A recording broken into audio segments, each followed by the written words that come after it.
You're welcome to Nationwide. We're coming to you from the Royal Hospital in Kilmainham in Dublin on the occasion of the National Day of Commemoration, when this country honours all of the Irish men and women who have fallen in past wars or on service with the United Nations. During the programme, we'll be taking you to Normandy for this year's D-Day commemoration ceremonies, and we'll also be bringing you the story of the Wexford man who was instrumental in devising Operation Overlord.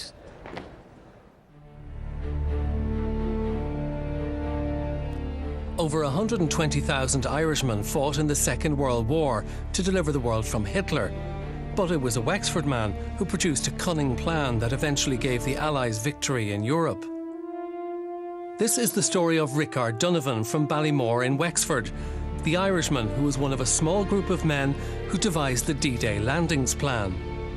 Nobody knows who he is in this country, or even Britain, anywhere else for that matter, because he died young. He was dead by 1952. And he got none of the recognition that he would have got if he'd lived longer. That's it. On we go. In you go. Rickard Donovan's grandson, Brian, is a historian. Today, Brian has returned to the family home, a farm at Ballymore near Eneclann, where his stepmother lives.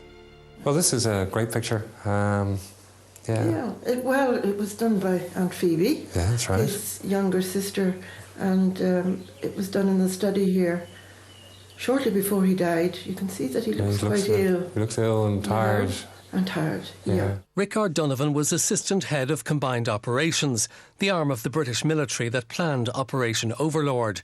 Today that plan is better known as the D-Day landings. In the study, Margaret has folders full of photographs of Rickard's exploits. He actually went to school left Ballymore at the age of 9. He went to prep school, which was Arnold House, which was the prep school for Dartmouth. I mean, he was destined for the Navy. Well, within a few years of going to Naval College, he had already got on a commission on his first ship. As a teenager, he would have been 16, I suppose, onto the HMS Ocean just at the beginning of the First World War. And he would have been a cadet or a midshipman at that point in his career. And that's HMS Ocean. That's it, yeah, that's what it says on the back. Right. Yeah. And that's the one that was torpedoed in the Dardanelles, and he was the last man off. That's right, he was sent back. He was sent back to get the logbook.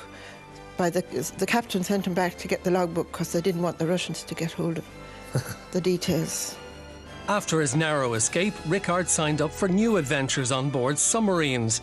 Though dangerous, cramped and unhealthy, a posting on subs offered swift career advancement prospects, and he soon became captain. This is the L7, he was in command of that. Mm-hmm. And his crew, he would have been about 18 when he was in command of that, and his crew were all 16. 15, 16, 17. I mean, they were kids sitting in the Mediterranean. In a tin box with a diesel engine. He had a wonderful prospect of a career in the Navy, and it all came to nothing when he developed TB. That was from the submarines, wasn't it? And that was a result of these submarines, which had terrible sort of ventilation in them. Between the wars, Rickard received a military pension due to his TB, which he later overcame. A variety of civilian jobs followed, but times were tough, and he even spent time selling china door to door. He was, in my mind, one of the few people who was happy for the Second World War to come along, because he could then rejoin the Admiralty and went back into the Navy and was recruited into combined ops very quickly. Margaret runs a museum and tea rooms on the farm, telling local stories of the 1798 rebellion. But there's also pride of place for Rickard's naval uniform. This is where we have your father's uniform and some of his... this is his epaulets and his hat, which he would have worn, I think, for formal occasions. After his distinguished service in the Second World War and with commendations from his superiors, Rickard Donovan was recommended for a medal. In the birthday honours list published on June 14th, 1945, Rickard Donovan was awarded a CBE, Commander of the Order of the British Empire. These are his medals. Mm-hmm. That's the CBE, and that's the American one. Legion of Merit. They're the Legion of Merit. And here he is receiving it, you see. And Harry Truman's signature here Yeah. Right. is nearly faded. Yeah. Nearly. That's a Legion of Merit reward, Yeah. yeah. Though having served in the British naval services through World Wars I and II, Rickard Donovan was decidedly Irish. He had to prompt the Irish media to acknowledge his medal, and it took 2 years. He was one of the very, very few people who received an honour at all for these events. And he himself was fairly disappointed by the lack of coverage in Ireland. And Margaret, you've discovered a letter that he wrote to the Irish Times himself, isn't that right? Yes, yes. What does he say there? He says, the reason I suggest this is that my home is Ballymore, Camolan, County Wexford. I'm the head of the Ballymore branch of the Donovans, and the receipt of such awards by Irishmen should, I think, not go unrecorded in the press of their own country. Later in the programme, the story of how Captain Rickard Donovan designs the D-Day landings plan. He must have been absolutely engrossed in the planning of it, but never a word did he speak.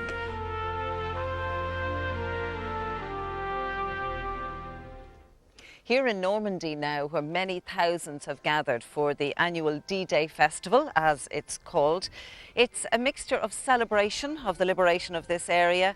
There's a lot of nostalgia and, most importantly, commemoration.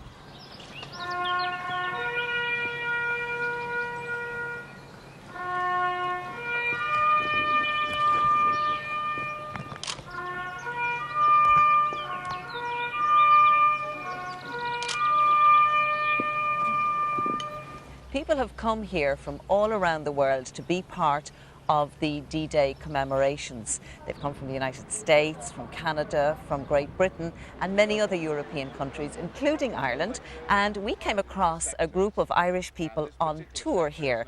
Their tour guide is Les Moores. Les, we're here now on Sword Beach, and that's just one of the 5 landing beaches for D-Day. Yes, that's absolutely right. This was the main beach for the British landings, and the other beaches were Juno, which was mainly for the Canadians, and Gold Beach, which again was a British landing. But the 2 most famous probably would be Omaha and Utah, mainly because Omaha, there was so much personal sacrifice by the Americans, and you could say it was the most heavily defended of all 5 beaches. One must never forget that these were just ordinary people from America, and they were plucked from their environment by conscription. And they felt, most of them, that they were here to defeat fascism, and they were here to promote freedom and democracy. People who perhaps have never been drunk in their lives, people perhaps who have never been married, and their life ended here in defense of democracy and freedom. We're here for a purpose, and we tried to carry out our orders and do what we can for our country. Of Irish interest, clearly, are the Nyland brothers, where the film The Saving of Private Ryan was based, and 2 of the brothers are buried in that cemetery, and we would always make a point of visiting their headstones. We would cover a general cover over 4 days, and that would include obviously Pegasus Bridge, the magnificent coup de main, where the bridges were seized, and Pegasus Bridge was taken to protect the eastern flank of the beach we are now on here at Sword. What happened on Pegasus Bridge? The British paratroopers landed there and they took the bridge. And they held off the Germans until the reinforcements arrived. How do you know so much? What age are you? 11. How come you know so much about all of this history? I've read lots of books about D-Day. There's a story about the paratroopers landing, and in particular one in Sainte-Mère-Église. Sainte-Mère-Église is famous because the effigy of a soldier called John Still is still hanging from the tower of the church in Sainte-Mère-Église. And John Still, when he landed, this is at night, remember, got caught up in the tower, and he had to feign death because the Germans were sniping and picking people off, some as they were coming down. And there was a German sniper in that tower, and for 2 hours he feigned death, Otherwise, had he moved, he would almost certainly have been killed. Fortunately, John still survived the war.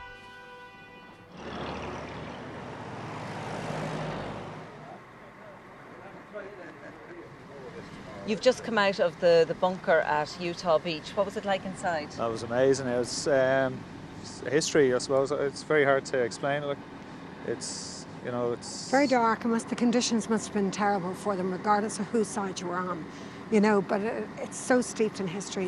This absolutely fabulous, and it brings it back to even if you were never here, you have that sense of what it was like for those individuals.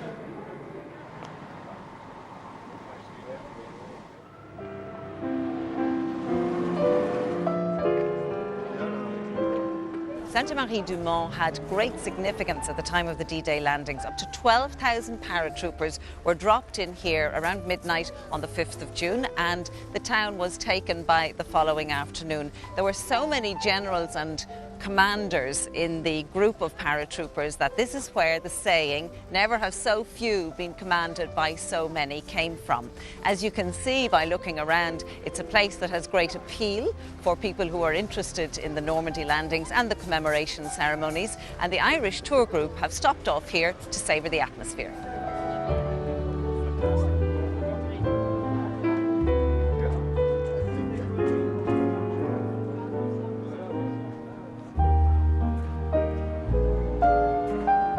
The tour is excellent. I mean, it's so informative and there's so much to see here. I mean, right from the time you get to Normandy, everywhere has reminders of the battle, the war that went on here. We were lucky in my generation. We never had to go through a war. I hope it extends to our children and our grandchildren. Really, there's no need for it. I mean, we're all best friends today, yet there's thousands of graves here. It goes without saying that a visit to this part of Normandy is a very moving and a very emotional experience, particularly so if you've had a family member who was part of the Normandy landings, and such is the case with Robert McKillen from Belfast. Tell us, Robert, about your father's involvement in the D-Day landings. On the night before D-Day, my father would have been patrolling the sea up down here between Channel 7 and Channels 8. And his responsibility was to sweep clear Channel 8 of mines and the water between Channels 7 and 8. And then in the early hours of D-Day, he would have escorted all the invasion craft up again. And they were the first vessels to actually approach the shore on D-Day morning, long before the invasion craft then came in, and would have been taking the enemy fire well in advance. It was just in that stretch of water as we look out here. On one occasion he told me Fancy came across an American infantry landing craft which had taken a direct hit, and the sea was strewn with bodies. So somewhere out here, my father and his crew just committed to the deep all those young American men who came across to fight for the liberation of Europe. It's very sad when you think of that, but very proud too.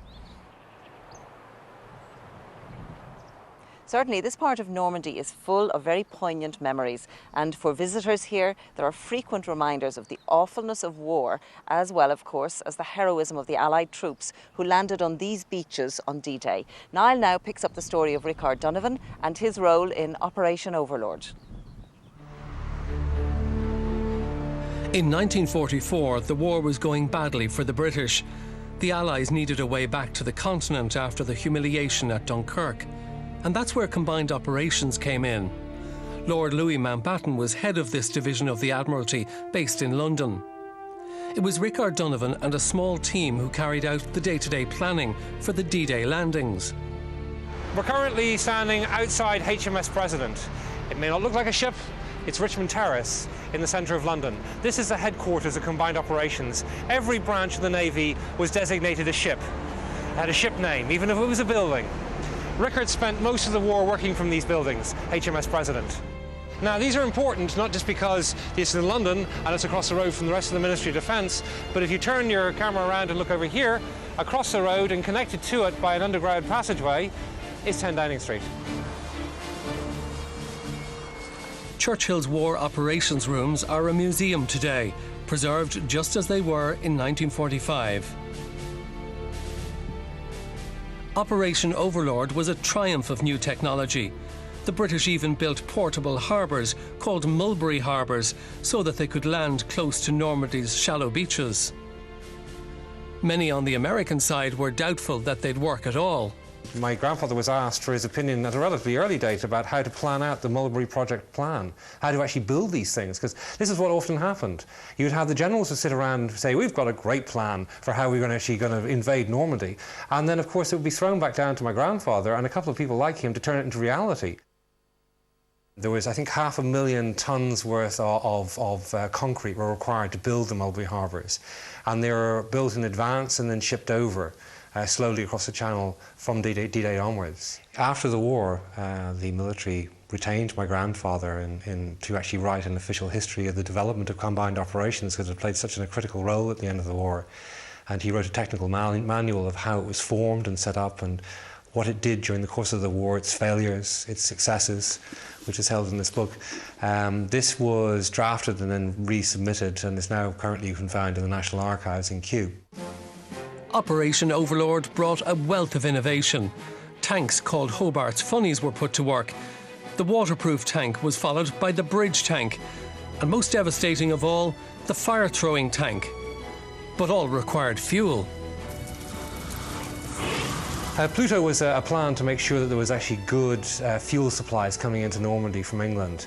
They actually laid pipelines right across the channel in the wake of D-Day, and by the time it was operational, which was in days of D-Day, they were shipping across 8,000 tons of fuel every day into Normandy to keep the tanks rolling forward. But the stress of planning such a mammoth operation was beginning to take its toll on Rickard's health. He developed a duodenal ulcer. He had very high blood pressure. He was under intense stress. He lived in this house, and he was very fortunate in having a set of stairwells just behind us, we can see here, which is a stairwell to the local pub. He went out through the back door of the pub, so you literally could hop in and out, and family lore says that he would often have a quick drink before he came home to basically calm himself down and steady his nerves after an incredibly stressful day in the Admiralty. And after the war, he continued with exceptionally high blood pressure as a consequence of the stress he was under, which eventually led to his early death in 1952.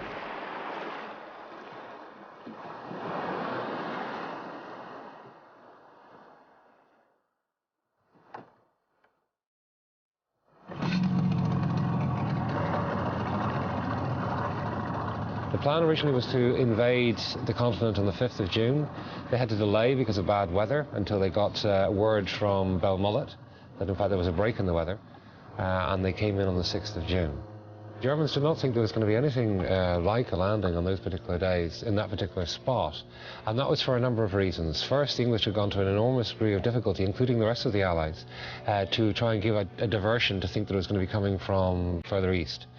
On top of that, because of the bad weather and because of the low tide of those mornings, there was an assumption that they wouldn't try and land. So the leading German commanders in this district had actually gone back to Berlin.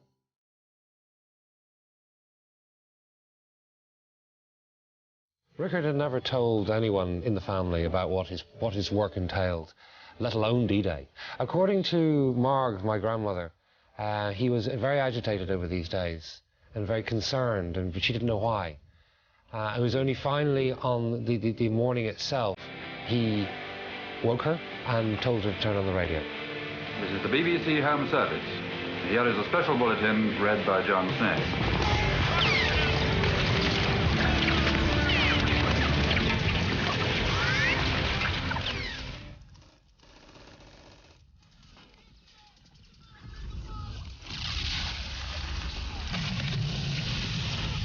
Under the command of General Eisenhower, Allied naval forces, supported by strong air forces, began landing Allied armies this morning on the northern coast of France. This is the year 1944. The tide has turned. The free men of the world are marching together to victory.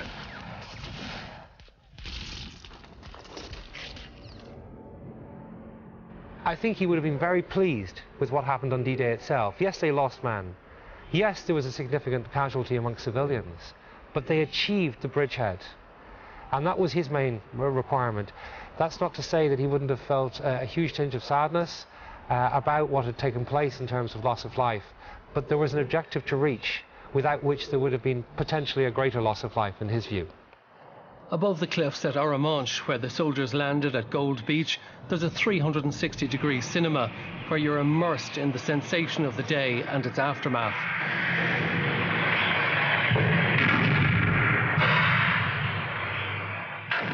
A 360-degree cinema experience is fairly extraordinary in its own right, but seeing footage like that is quite emotionally overpowering. To see that level of destruction, physical violence, presented to you in such a graphic way, but also blending into seeing the current place that is, and you suddenly realise that there was a point to all of it, I suppose.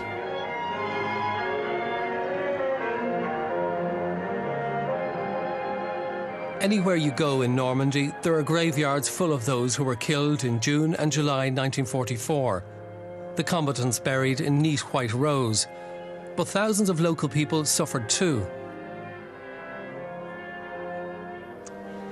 We're in the village of Marigny. Marigny is just south of Omaha Beach. It was very heavily shelled during D-Day by the Allied Air Force. This actually is the remains of the old church of Marigny. There's a monument here. It was almost completely destroyed by Allied bombardment on D-Day itself. It's generally not understood that, in fact, the largest casualty rate on D-Day were not American soldiers or British soldiers or even German soldiers. It was the civilians of this area. Allied bombing raids destroyed many villages, obliterated many, many towns, particularly Caen, which was almost completely destroyed. So in the 24-hour period, over 3,000 civilians were killed. That's my granddad, Rickard. His name is Rickard Charlie Donovan. How do you lift it up? Well, you can't really lift it up because that's a grave. In a quiet corner of a field in Ballymore, County Wexford, lies a solitary grave. Rickard wanted to be buried here for two reasons. One, this is the land that he loved. This was his home, and he needed to be here. He wanted to get back here all his life, and he got back here as often as he could, but he could never get back here to live. The other reason is that to my left, you can see the sea, and he wanted to be somewhere where we could see the sea, his other great love of his life.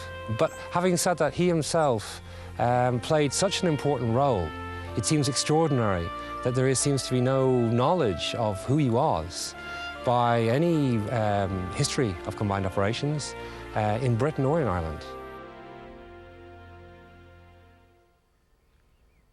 We've almost come to the end of our special programme to coincide with our National Day of Commemoration, and I hope we've given you an insight into Operation Overlord, one of the highly significant episodes of the Second World War, the enormity of the task, the planning, the logistics and the various areas that were covered by the landings on the Normandy beaches. It's a story of heroism, audacity and sacrifice. And during this visit to the various sites, I have to say, I've been wondering what were the thoughts of these soldiers as they took to the seas and landed on the beaches. I'm sure they had no notion that in years to come, millions would visit their battlefields and honour their contribution to the ending of the Second World War. Upwards of 120,000 Irishmen fought under British orders during the war. Many of them are buried here at the British Military Cemetery at Ranville, which is very close to Pegasus Bridge. This is the grave of Captain H.A. Wells. He's from Dublin. He was a graduate of Trinity College, a doctor, and he served with the Army Medical Corps. And the inscription on his gravestone reads, "So walked he in simpleness and gentleness and honour and keen mirth." It's very fitting that we honour the memory of these men. And we're going to leave you now with some images from the ceremony yesterday at the Royal Hospital in Kilmainham in Dublin. Good day, Shiv Slán.